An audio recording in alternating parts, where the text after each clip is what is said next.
Number 1, जिसके पास श्री संपदा की कला होगी वह धनी होगा। धनी का मतलब सिर्फ दौलत होना नहीं है, बल्कि मन, वचन और कर्म के धनी होना है। जो व्यक्ति किसी भी मदद मांगने वाले को निराश नहीं करता है, वह समृद्धशाली जीवन जीता है। नंबर 2, कृति कला।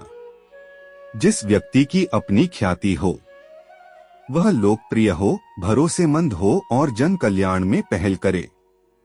नंबर 3, वाणी सम्मोहन कला। जिस व्यक्ति की आवाज में जादू हो, अर्थात वह अपनी बातों से किसी का भी मन मोह ले, ना चाहते हुए भी लोग उसकी तारीफ करें।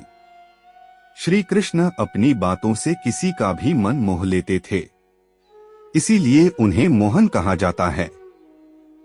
नंबर 4, भूकला। भूसंपदा का अर्थ है जो बड़े भूभाग का मालिक हो या किसी बड़े भूभाग पर राज करता हो।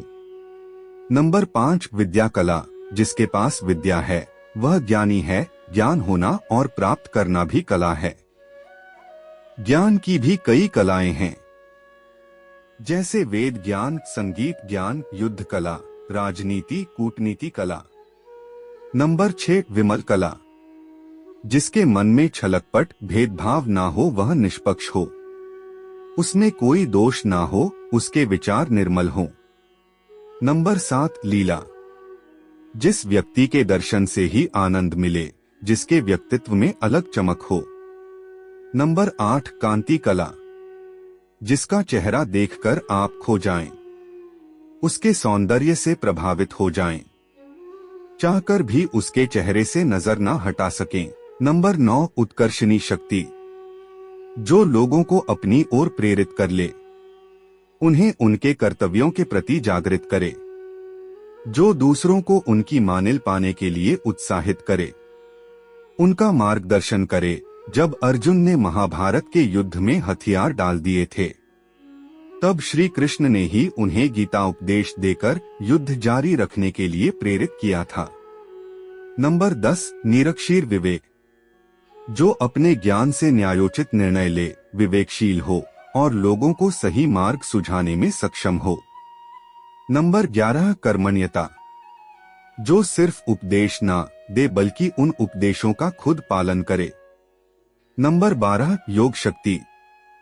योग अध्यात्म में निपुण हो। योग का अध्यात्म से सीधा नाता है, जो आत्मा को परमात्मा से जोड़ता है।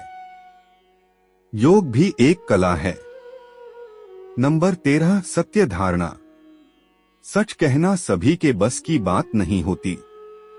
किसी का मन दुखे या बुरा लगे तो झूठ बोल दिया जाता है, लेकिन जो सत्य का मार्ग चुनते हैं वह कठिन से भी कठिन परिस्थिति में सत्य का साथ नहीं छोड़ते। नंबर 14, विनय। जिसके अंदर अहंकार ना हो, चाहे वह सर्वज्ञानी हो, सर्वशक्तिमान हो, लेकिन अहंकार उसके पास कभी ना भटके। नंबर 15, व्यक्तित्वशालीन हो। वह किसी पर जोर जबरदस्ती से अपना आधिपत्य न जमाए। लोग खुद उसका अधिपत्य स्वीकार कर उसे अपना स्वामी मान लें। जिसके अधिपत्य में लोगों को सुरक्षा और संरक्षण मिले।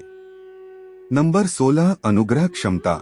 जो दूसरे के कल्याण के लिए काम करे, परोपकार करे, अपने सामर्थ्य का इस्तेमाल दूसरों की मदद के लिए करे।